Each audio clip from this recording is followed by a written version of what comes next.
Our next session is a very interesting and insightful conversation that is bound to open up your mind. It is one of those topics that seldom gets talked about: mental health of children. Today we have with us Dr. Zirak Marker, Senior Child, Adolescent, and Family Psychiatrist and Advisor, Mpower, an initiative by Aditya Birla Education Trust.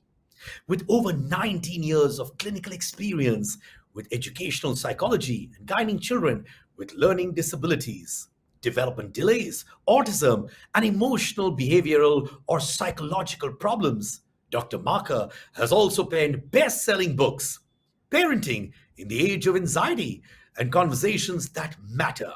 He has also conceptualized and helped develop Minds Matter, a bespoke, research-based, holistic mental health curriculum for schools from grades 1 to 12.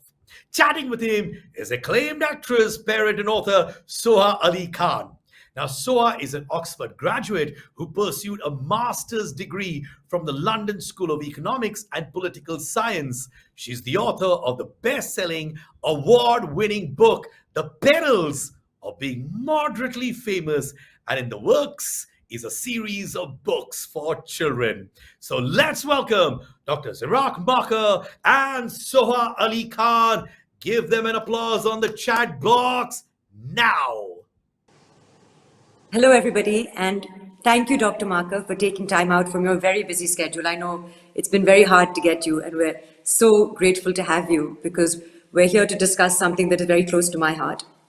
As a young mother, I'm most concerned about issues of mental well-being, and I know that there are many misconceptions about mental health. So here at Extramarks Weekender, we're very fortunate to have you sharing some of your advice and your experiences around that subject, especially because, of course, we know that it's an issue that is often ignored and neglected. There is stigma attached to it as well, and I've experienced that myself, and you've had such a long career dealing with this. So if you could perhaps share some insights as to, what these myths and misconceptions are around mental well-being. Sure. Thank you, Soha, for having me here, and Extramarks and Weekender. So you're right. I mean, it's been years, and I think over time we are getting there. But I think we still have a long, long way to go. And I think the reason being is, I think the first thing as to why there is apprehension with regards to mental health is, I think, the basis of lack of awareness and knowledge. People still don't know. I mean, there are people amongst us who still get confused as to, say, for example, what the role of a psychiatrist is or what the role of a psychologist is. They don't know, terms like depression and I'm feeling suicidal are used so loosely in terms of, in the manner of speaking. There is a fear of being judged, when someone goes through something or you see your kid going through something. I think there's a lot of inappropriate guilt that sets in within you as a parent sometimes, and you feel, okay, maybe this is a phase, this will pass too, and it's so sad because for me as a medical professional, I think with any aspect of, medical issues, including cancer, the earlier you intervene, the far better the prognosis and the treatment and the recovery, right? So I think that awareness that builds up or needs to still further grow is of key importance over here.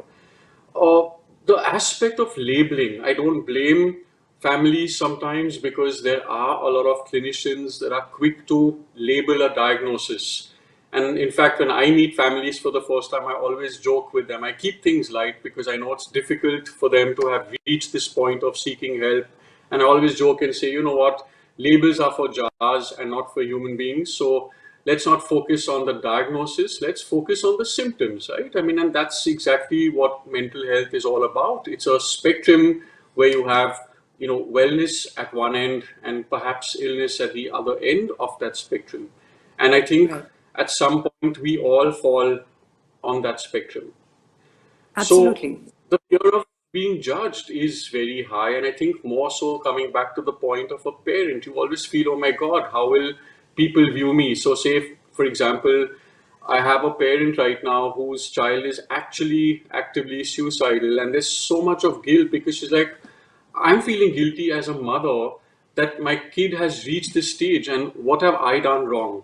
So that Right. inappropriate guilt also sometimes holds you back as a parent from actually seeking help, especially when the early warning signs come up. It's looked upon as an embarrassment sometimes or a weakness. And then of course these underlying questions: what will family say? What will society say? And unfortunately, in our big Indian families, you have 10 people giving their own bits of opinions and what to do and what not to do. So there is further then confusion. I think another reason about these aspects of myths and taboo is a lot of spirituality, right? Unfortunately, there is still a large number of people, especially when children, teenagers, or adults have broken down into, say, psychosis or schizophrenia, or have severe altered behaviors or sensorium. It's attributed to black magic, or it's Yeah. attributed to being possessed. And I'm not talking of people who live in villages or the interiors of our country, but it's there amongst every aspect of life. And the unfortunate part about mental health is that there is no quick fix. So if you look at statistics, even with children, there's a high dropout rate from treatment, because one would think, okay, you've got fever, you take a crocin and you're better. So people don't realize that from a scientific approach perspective, there is no quick fix for mental health. So uh, parents sometimes, or even young adults, get a bit impatient. And then, of course, the myths about the medication, that once you go to a psychiatrist, you'll be labeled, you'll be put on medication, you get addicted to these medications. You'll have to perhaps take them all your life. They will gain, you'll gain weight, and all these other misconceptions, unfortunately, about psychiatric or psychological treatments is very high. And I think a few years back, another fear was, oh my God, if you go to a psychiatrist, you'll be given shock treatment. And I don't blame that fear in parents, because I think about a decade back, in our country, we were using a lot of ECTs, which is electroconvulsive therapy, to treat sometimes chronic cases of depression, anxiety, or schizophrenia sometimes. So I think these are the few aspects that are the biggest setbacks, or what I call as myths and taboos, that don't allow people to reach the right kind of treatment and help, earlier on. And of course, Right. because it's a process, right? There's no quick fix. Like I said, the treatment itself is a path, it's a journey. Finances then naturally come into play, because it's not like you go to a doctor just 3 times and you get fixed. It's whether it's therapy, whether it's counseling, follow-ups. So the financial setbacks also, play a role in perhaps not seeking the right help. So these Absolutely. are, I would say, the main factors. Yeah. You've touched on so many things, which are all so valid, of course. But again, as a parent, I was thinking perhaps, what prevents parents from seeking professional help is that they don't know what are the early signs of someone being in mental distress. And perhaps you could shed some light on what those red flags could be in, in children, in teenagers, in young adults that one should look out for. Sure. So, like I said, mental health is a spectrum, right? So, when you look at warning signs or red flags, as I call them, for mental health, they basically are in categories of behavioral changes and emotional and psychological changes, right?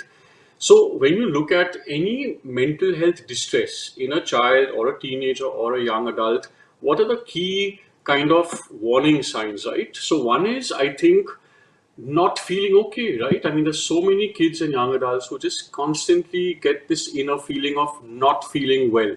And when I use that word well, it's also physiological. So it's not just feeling, not okay in your mind or in your thoughts. It's sometimes even psychosomatic symptoms like constant Right. headaches, constant sense of lethargy, weakness, feeling very, very low on energy, a lack of drive or a lack of motivation. If it's a student, there are so many students who feel they just have a sudden or an insidious lack of interest in their studies. They can't focus, they can't pay attention.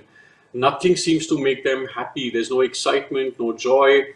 or there's a complete dip in basic interests. So say if a kid loved his socialization or liked going to play football, or was meeting up with friends or had a hobby, all these seem to decline.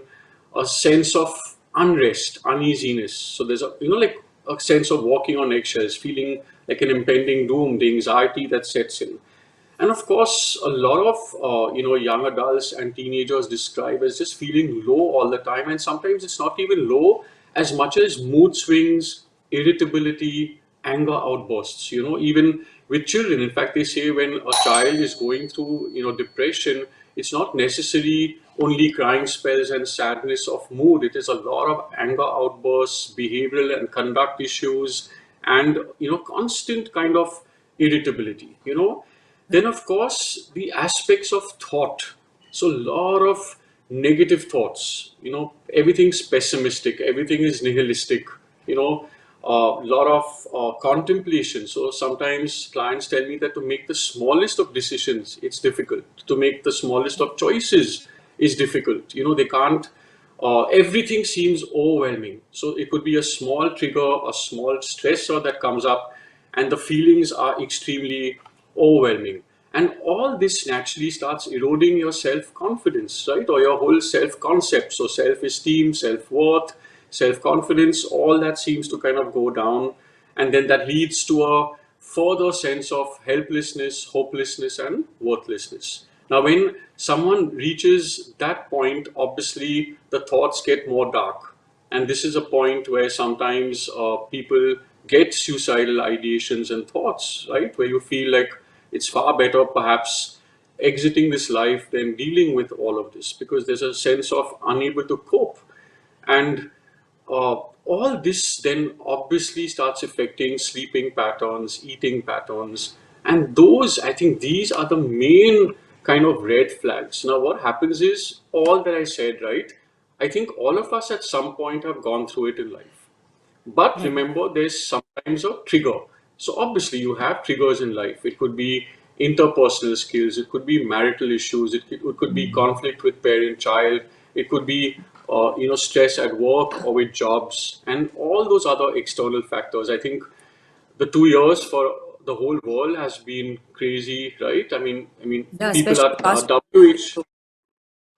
Yeah, and WHO is talking about mental health being the next crisis, if not already a crisis like the pandemic. So there has to be far more, alertness and awareness in seeking, help at the right time when these warning signs come up. But these warning signs have to persist. So when you have these symptoms that go on for 2, 3, 4, 6 weeks, that's the time you know that it's not just a phase, it's not just 2, 3 days of being in a low mood because something's happened or something's not happened. So, devoid of any external factors, if these symptoms emanate from within, then you know you're dealing with something that's perhaps clinical and you need to seek help. That is actually what my next question was going to be, which you've already answered, which is given all these warning signs, when is the right time to seek professional help? So you're saying when these feelings persist, even after whatever triggered it has resided, but has retreated, but those feelings persist perhaps for 4 weeks, 6 weeks, 8 weeks, that's the time that you should seek Yeah, professional help. But as you know, of course, a lot absolutely. of people don't because of the social stigma attached to going to a medical expert to deal with mental issues. And I think a lot of people don't really understand the difference between psychiatry and psychology, counseling. And perhaps again, you could help clear up what the difference is for us. Course. So you're right. There's so many people who still get confused and ask me, do I need to see you or do I need to see a counselor? So the main small difference is that, of course, we all deal with the spectrum of all these aspects. A psychologist is basically not a doctor. So they don't have to go through the MBBS training and all of that. They just do psychology as a master, and they basically bring in a lot of value in helping people who go through mental health problems and concerns, which could be psychological primarily in nature. So it could be emotional, behavioral, or psychological setbacks. So, for example, say if someone's going through a difficult relationship, I'm talking of a teenage relationship, if a kid is being bullied in school, if a child is struggling with his or her academics, if someone is just feeling that they are not being able to achieve their goals at a job or in their workspace. So that's where the psychologist comes into play, right? Where you work on certain goals, healthier coping mechanisms, or dealing with de-stressing strategies and things like that. Now, it's very important to remember that a multidisciplinary team approach is required, which we also do at Mpower, right? I truly believe that mental health has to have a holistic approach. So it's not like you only need treatment through a psychologist or only counseling or only medication. It has to be reviewed by both. Because sometimes, like I said, there's that fine line, right? So if the psychologist at the onset feels that, yes, I'm working with this family or this client or this child, and symptoms are not coming down or getting worse in any way, or they pick up those red flags of something being clinical, that's when the psychiatrist comes into play. And we as psychiatrists obviously go through the MBBS, so we are allowed to prescribe medication. So, for example, even with kids, if a kid is going through, say, severe distress and sleeplessness with anxiety or panic attacks, we at some point have to use, effective and safe medications to alleviate those symptoms. So that's the Right. main difference between where a psychiatrist comes in and where a psychologist comes in. But like I said, it's amazing when two professionals work in tandem with a family or with a case, because you have the whole holistic approach then. Absolutely. But they say often that prevention is better than cure. And are there ways of trying to ensure your child's well-being mentally at home? And this obviously, like you said, it's a holistic approach. So it's not just the parents, it's also the school, it's all the environments that they are in. And especially, like you said, over the lockdown, it's been incredibly stressful for everybody. And one thing I've certainly tried to practice as an individual is kindness during the lockdown to myself and to those around me, because it's very difficult to be in proximity often with even the people that you love the most. And then exacting standards which cannot be maintained. People have lost incomes and jobs, and children are not going to school. They're not exposed to their peers, etc. So it's been a very difficult time. So even considering the time as well as when pre-lockdown, how do we sort of try and create an environment whereby our children are being looked after mentally as well as physically, of course, so that perhaps Of course. they wouldn't have to go to seek medical help, or they wouldn't reach a place where they get that disturbed. Of course, and that's very, very important, more so now than ever, because like I said, if you hear some of the latest statistics that WHO has churned out for us as a country, it's alarming, where they've actually stated that India is the most depressed country in the world, where Really? there is there's one attempt of suicide every 3 seconds and one death by suicide every 40 seconds as we speak. Now, when you just hear that, you're like, and then they say that suicide is the second leading cause of death in our youth aged between 15 and 19 years of age. And the other statistic that's even scarier is they say that when there is an onset of mental health concerns, and by the time the child or the young adult receives the right intervention and treatment, guess how long that lag is? Take a guess, any number. It's 8 to 10 years. What? 8 to 10 years is a different generation. Like, I mean, wow. Yes, it's 8 to 10 years by the time that And imagine child or living the with young. that, by that. Yeah, so it's crazy, and then of course 50% of all mental health conditions start or initiate by age 14 or 15 years of age. So you're right when you say that our next generation, our youth, have to be looked after extremely carefully. So in order for that, apart from all that we discussed, the awareness building and the dissemination of knowledge, I really believe parents need to step up. We Yeah. give so much of focus on marks and how intelligent my child is. Is he an all-rounder in sport and art and music and piano and tennis, that we truly, truly neglect, or we don't emphasize enough on the emotional intelligence of our kids. And I truly believe that if as parents, and then of course if that percolates into educational setups and schools, we can make a huge difference, because the first thing we have to consider is negating what we call as risk factors. Now, when you look at what are risk factors, right? So you can't really prevent, like as I explained to you, that when I talked about the psychiatry and the psychology, I think no one realizes that how we have hormones in our body, there are certain neurochemicals in the brain, right? Now, at any point, with or without stress or external factors, these neurochemicals can get imbalanced. And I think the most widely researched ones are serotonin, that balances our moods, and dopamine, which controls and focuses on our thoughts. Now, sometimes without triggers, okay, you can have a dysregulation or an imbalance of serotonin or dopamine. Now, when I'm talking of these, it's actually then like a clinical disorder, right? It's like how you get diabetes, or suddenly how you discover that you have high cholesterol levels. Now, when you go through these clinical factors, you have to treat it. It's like I can't treat diabetes only by controlling my sugar levels, right? Or I can't, okay, say I'm going off meats and all of that, and I'm going to control my cholesterol levels. Sometimes you have to intervene medically. So I am highlighting on this is because to give you an understanding that mental health disorders are like actual sometimes health illnesses, right? So And they require understanding, and they require the right treatment, and these are also genetic. So when I come back to the risk factors, sometimes when you ask a history of even things like a learning disability, or sometimes I'm diagnosing a child who's got ADHD symptoms, which is your attention deficit disorder, and the father or the mother says, oh my god, I was exactly like this in school, or this is how I went through all my school life. So making sure that you are cognizant of genetic factors. Then comes family history. Sometimes you have a family history, or an aunt or an uncle who's gone through, say, bipolar or depression or things like that. So being mindful of that.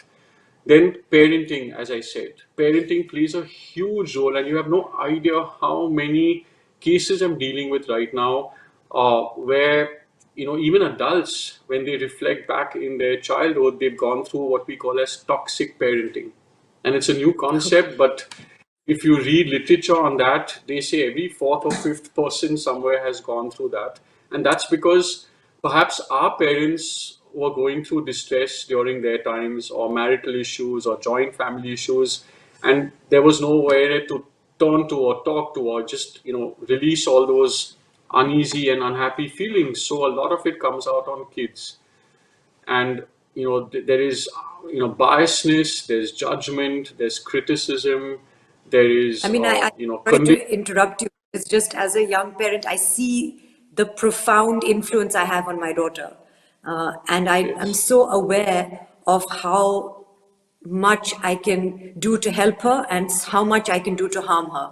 And it's very difficult because being a parent is such a responsibility, and you can really, without intending to, sometimes with the best intentions, do something that is harming the child. I don't know if harming is the right word, but you know, um, is not a good thing for the child, perhaps. As you said, we're putting our own hopes and dreams on them. There's so much pressure to excel. Online school was something where all of us had to become teachers, and not everybody is meant to be a teacher. We don't have the patience, etc. So it's been a lot more difficult. Sorry, I didn't mean to interrupt you. no, you're absolutely right, and it's so relevant to know that. And I was smiling when you were saying that, because people expect me, being a child and adolescent psychiatrist, to be this perfect parent, and I'm so not. And I realized that my parents were not perfect with me. I mean, no one, I mean, think about it, right? When you become a Nobody is, parent, no one exactly. gives you a handbook and says, here, read this and you'll be the perfect parent in the world. Because, and I tell this to all families, that there is no perfect parent, there's no perfect child, but we have to choose what kind of a parent we want to be. Because when we some of us who've gone through toxic parenting, or even something like abuse or bad or hard times in our childhood, one would think that we'd never do that to our next generation. But if you read statistics, it's again crazily high. When you're a victim, say, even of physical, verbal, or sexual abuse, there's a high chance you will be an abuser yourself. So there is that psychological or that psychodynamic aspect that plays its role in, parenting as well. And I always joke that, with parents, that do you want to be a gardener or a carpenter?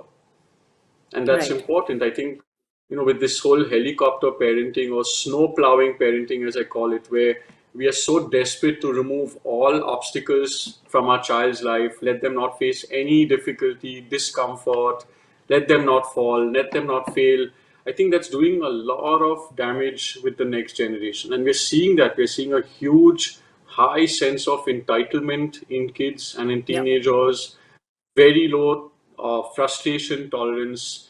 I think they're living in an age of instant gratification. They want a quick fix and a quick remedy for everything, which doesn't allow them to want to work hard, and very unhealthy coping mechanisms, therefore, because of this, because they just don't know how to deal with failure. They don't know how to deal with distress, And I think, when we have our seminars and workshops with school principals around the country, we realize that all of us in the educational space are feeling the same, that something is drastically going wrong with the next generation. And I think parenting plays a big role yet again. So I feel we really need to be cognizant on our beliefs. I think unconscious bias also plays a huge role in how we are as parents. And as you rightly said, sometimes our parenting views are the inner voice of our parents. Right. So all So, factors play a role. so as parents, how do we ensure, uh, a good sort of mental well-being for our children? How do we try and do that? Unconditional love. First of all, I truly believe we need to go within ourselves first, because I feel the journey of any kind of evolution and change starts from within. And why not, right? I mean, why not constantly strive to be or to become better versions of ourselves? And like I said, accepting and acknowledging what our shortcomings are, even small ones. That, I mean, I'm short tempered, for example, I'm hypersensitive. Sometimes, even with my 10-year-old, I'm battling an ego battle in my head. So, if he's been snappy with me, I'm like, oh my God, how can he talk to me like that? Or, how they love rolling up their eyes when you've given them too many instructions.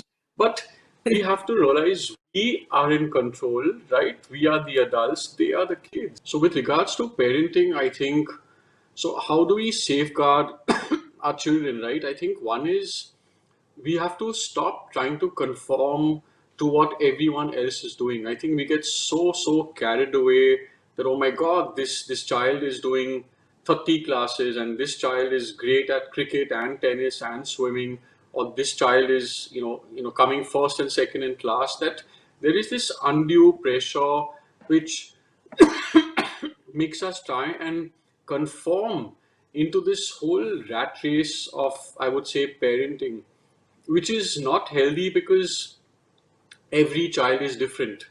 Every child will have his or her own unique skill sets, right? I mean, for example, sometimes things are innate. Now, when I use the word innate, if a kid is not musically inclined, and if you put him even for 3 years in a piano class, he's not going to pick it up. He's Like not. me. Like my mother's dream was that I learn how to play the piano, and she put me in Delhi School of Music, and I didn't like it at all. And my piano teacher had these long red nails, and she used to pick up my fingers, and I wanted to play tennis. But also, we want to impress our parents. We want them to be proud of us. So it's this conflict where we're doing things that we don't want to do, and we're also sometimes scared to express ourselves and to say that, I don't enjoy doing this. And parents also sometimes just don't get it because that communication is not flowing freely. So sometimes, of course, there's pressure. Sometimes they don't realize that they're applying that pressure. And again, many ask, but then, because sometimes a kid just wants to be then laid back and not do anything. So, yes, a positive or a constructive push in a direction to at least try. My thing is, when you try, you will know whether you have that innate potential or not. But if you don't give it the first try, you'll never know. Like my son, for example, is a bit, I would say, not that great with regards to his confidence, right? But he's so good. And when he gets over that first initial stage of anxiety or whatever, he's brilliant. But he doesn't think so. So even understanding that your child, when I talk about uniqueness, right? So one is innate potential, innate skills that as mindful parents should know that my child is sports inclined or arts inclined or doesn't have the aptitude, say, for X, Y, Z, right? So, and just because we sometimes have our unfulfilled dreams or the pressures can't, excel with that, because your kid is then going to get frustrated. It's like, I say, for example, I am very technically challenged. I am like averse to computers and technology and stuff. And if I were to work every day in that sphere of things, imagine the anxiety that would go up and the displeasure and the lack of motivation and drive. And then that leads to a dip in confidence levels, right? So the same happens with kids. So I tell this to all parents is that first look at your child and look at your within yourself, like why are you pushing, say, a kid into a piano class when you know that there is perhaps no innate potential for music, versus if my even if my daughter hates art, it's okay. Art is not the end of the world. I mean, she can be a gymnast, she can be a sports person. So, and why do we do these things? It's not to show society and others, and this whole competitiveness. Who are we creating our children for themselves, right? For them, for their happiness, for their well-being, physical health, mental health. I mean, they're not trophies that we're showing around to others for. And that's the sad part. I know many parents who use unconsciously their kids are like these trophies or reflections of themselves. That's when they become carpenters and not gardeners. So it's so important, and of course it's beautiful, right? Because you look at the analogy, it's a carpenter can constantly keep chipping and chipping and chipping away and molding it to a kind of perfection that you seem fit. But it's not true. I mean, you have to allow a child to flourish and bloom from within themselves when they know themselves better and they are allowed the space to blossom into beautiful people already are innately.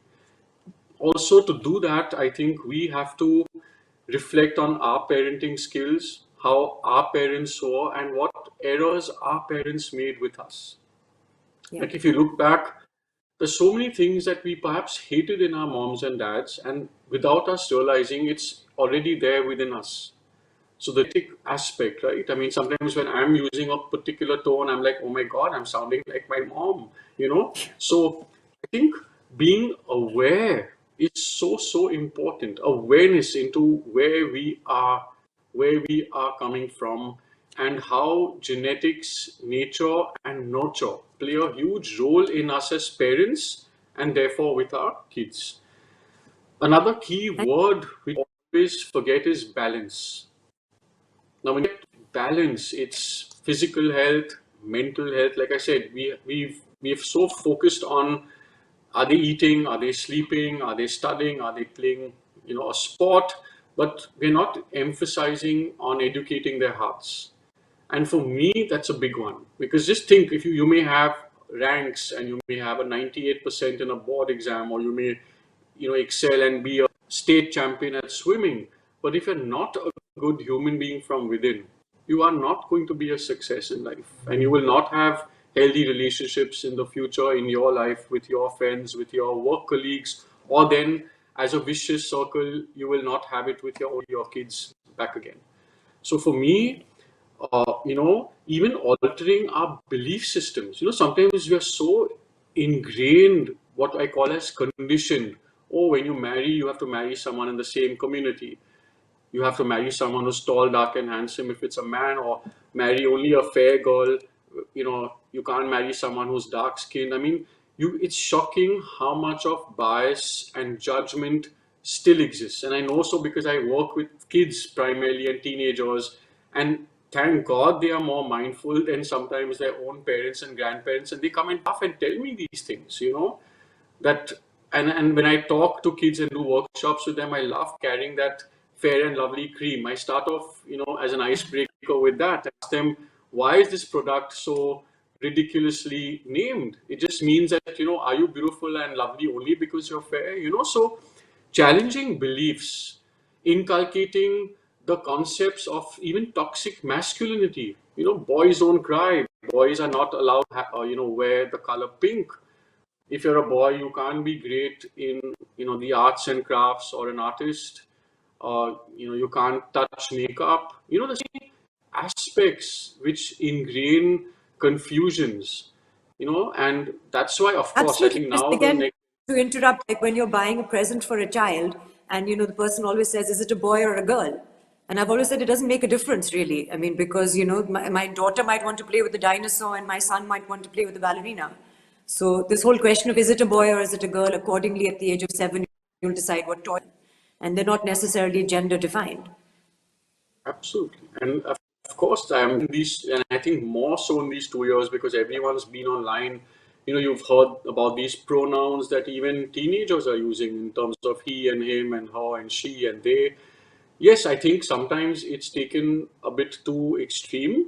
And that's why, again, coming back to the violence, where as parents, you have to normalize body language, tone, how we react or respond to certain things that our kids are telling us. Now, I smirk or giggle or laugh or make a funny face if a kid is talking or asking about men are kissing.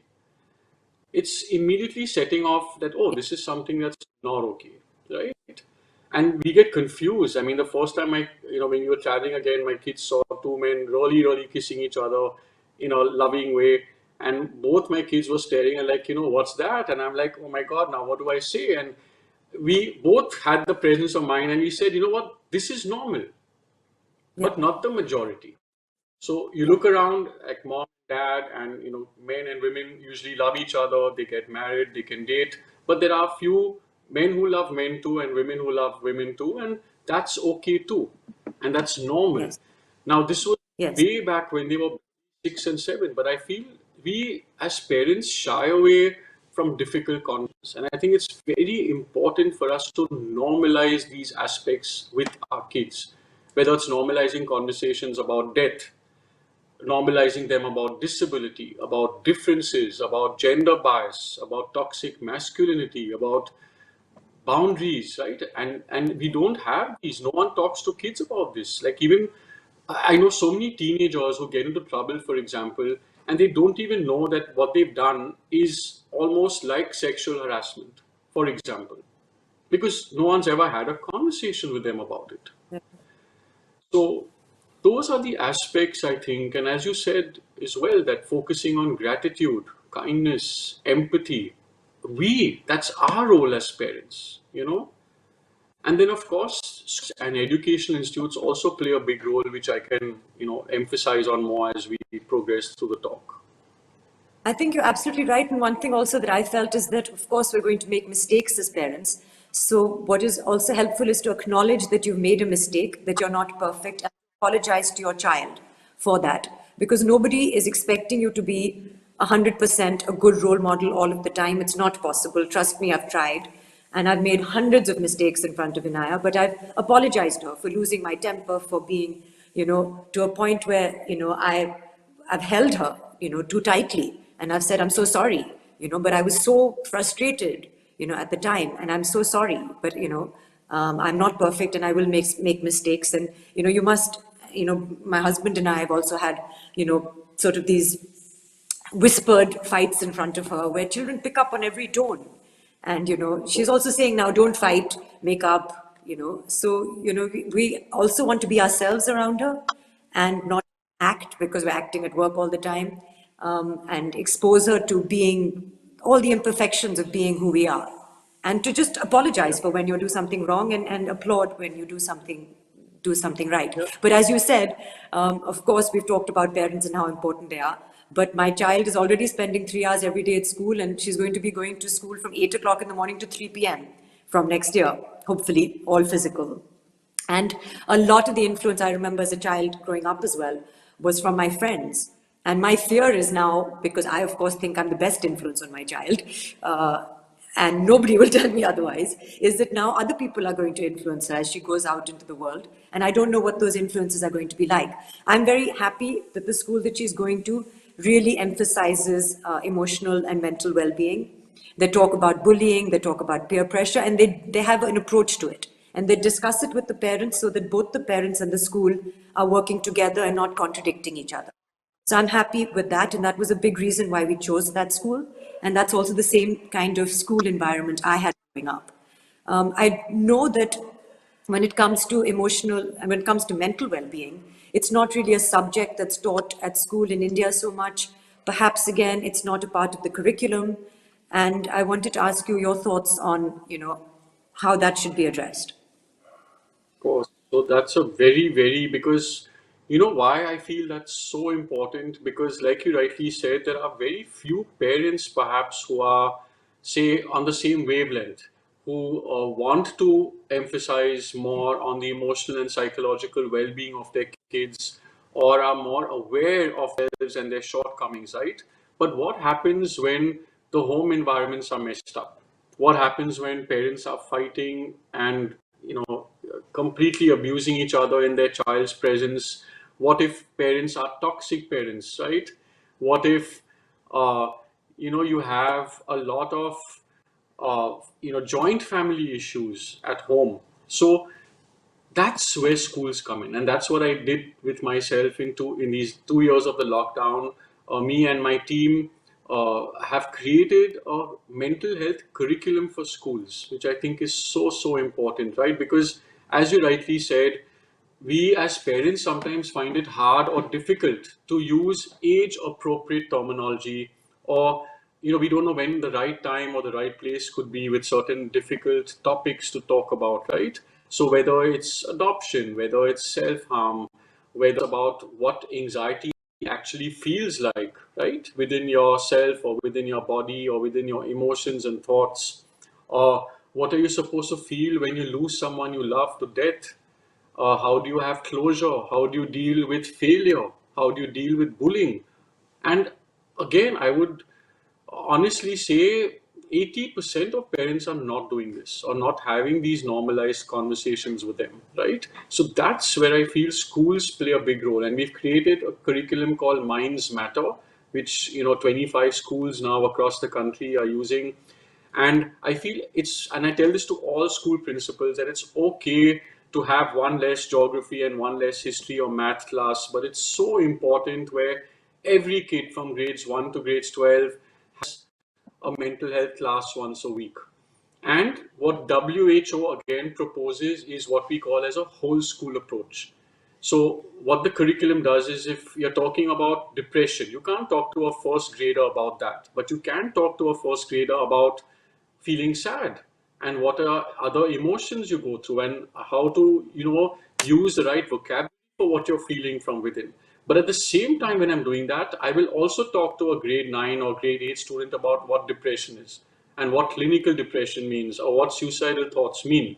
That's what the school, what the whole school approach means. So say, even if I'm doing a unit on, say, bullying, the whole school comes together and the whole school's learning about it at the same time, having anti bullying campaigns at the same time. So it has to have a mindful whole school approach, and I think schools just have to now more than ever have a mental health curriculum in place.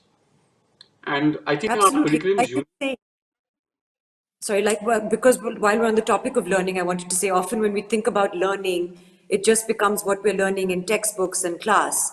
And, perhaps you have a different, from a psychological perspective, you have a different definition of what learning should be. yes. And that's coming back to already the point of, as simply put as educating their hearts.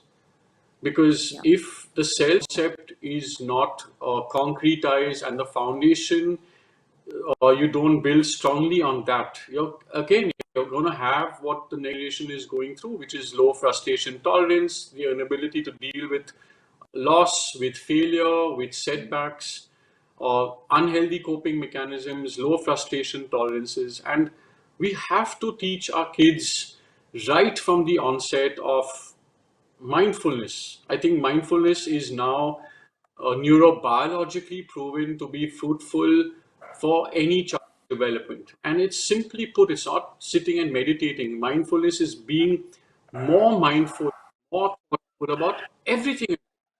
So when you're having breakfast also, what are you eating? what's the temperature of the toast? Is the toast soft or crunchy or hot, cold?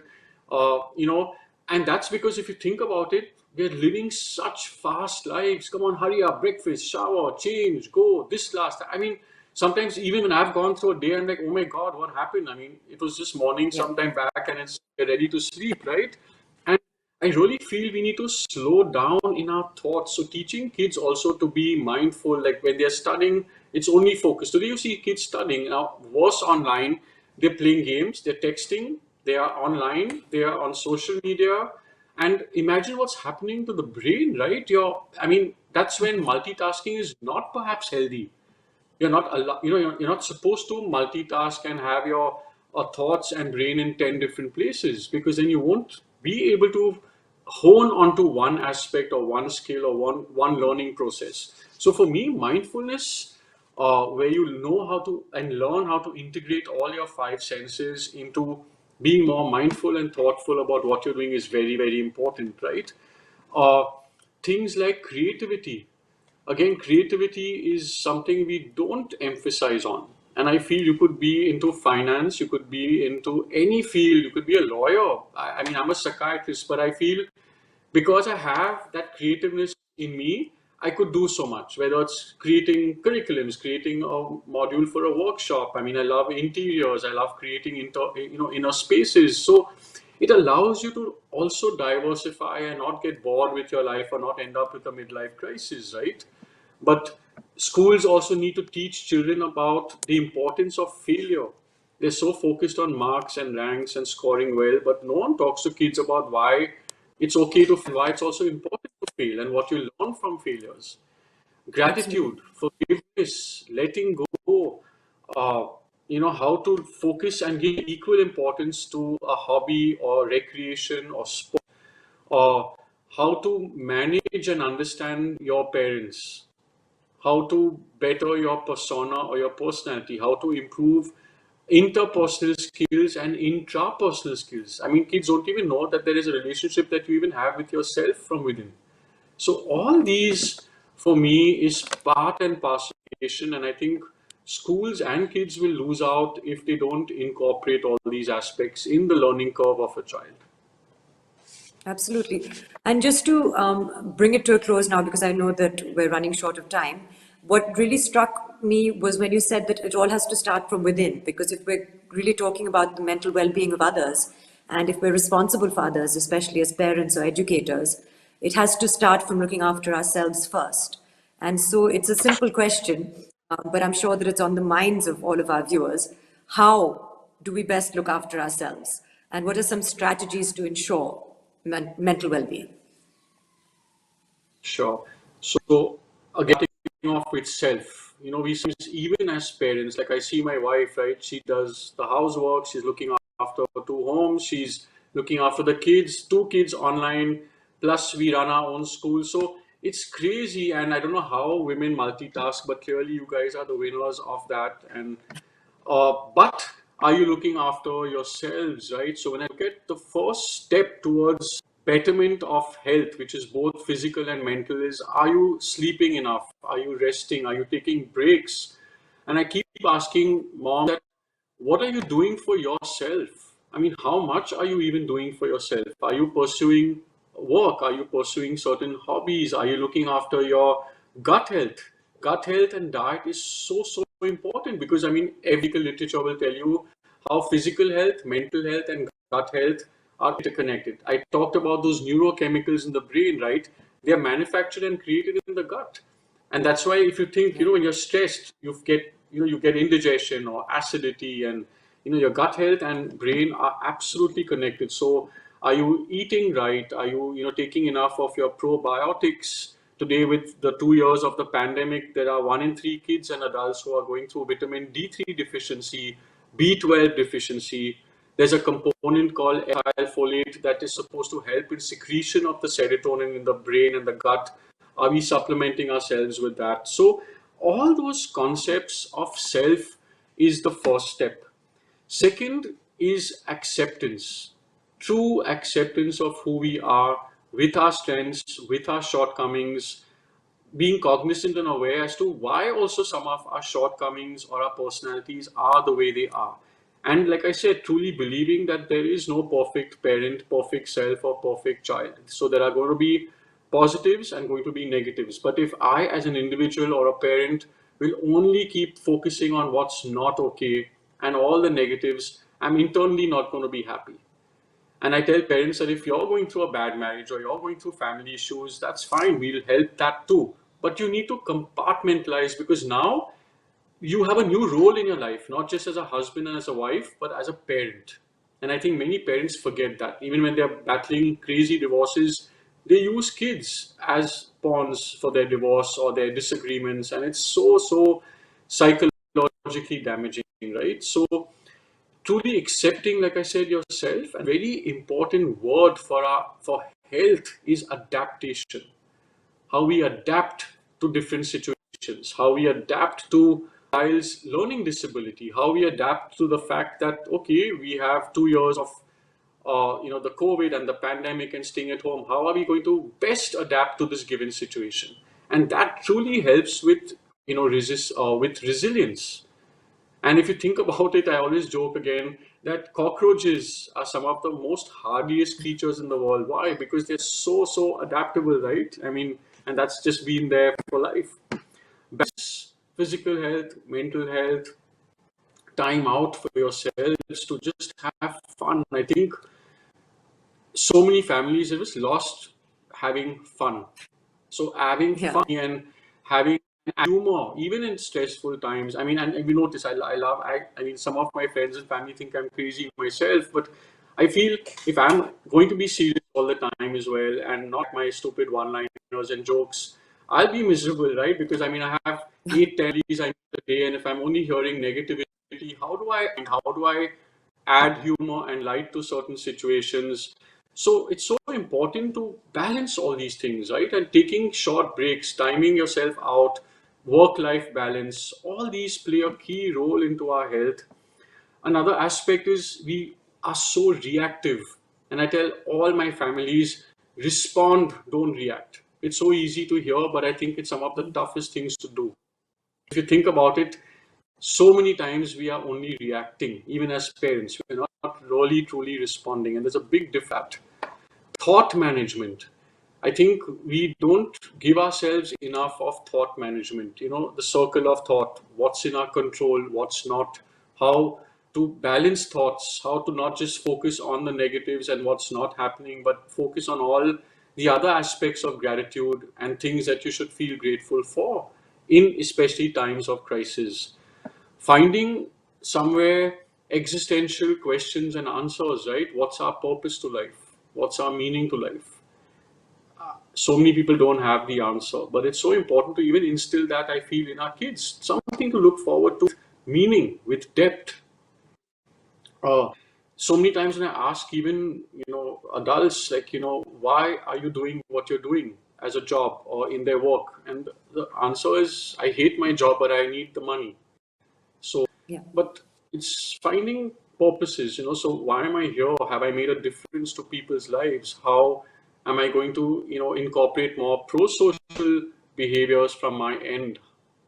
And lastly, I think, of course, apart from gratitude, empathy, like we've discussed, and the humor and the creativity, I think what is very, very important for me as a concept which I've incorporated in my life in these last 2 years is what I call as the silver lining concept, which is constantly looking for the positives amidst the negatives, looking for the good in situation and people, not just focusing on the negatives, trying to keep bettering yourself in optimism and not going down the pessimistic route.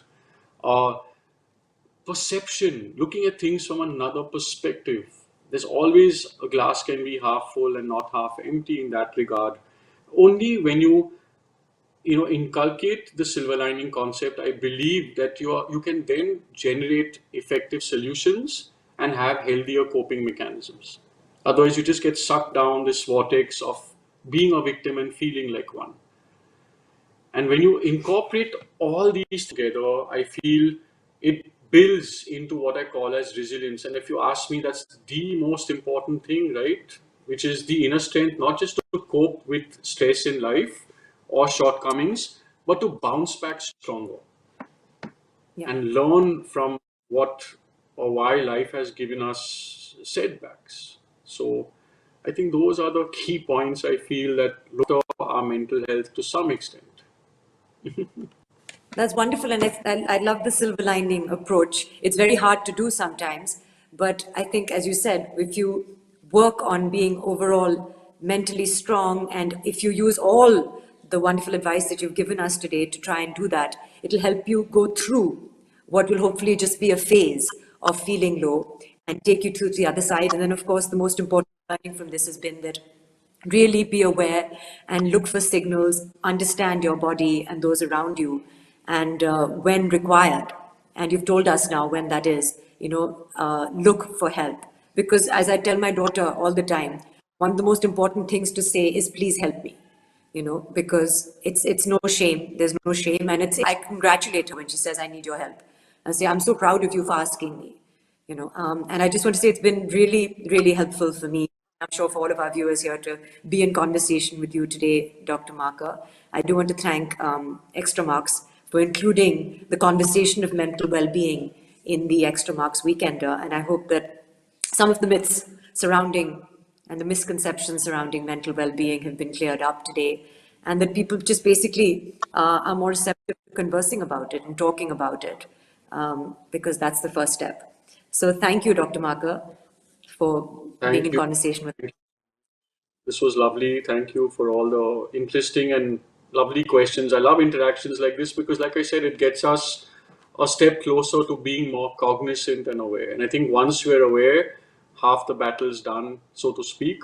So thank you for these beautiful questions. Thank you, Extra Marks Weekender.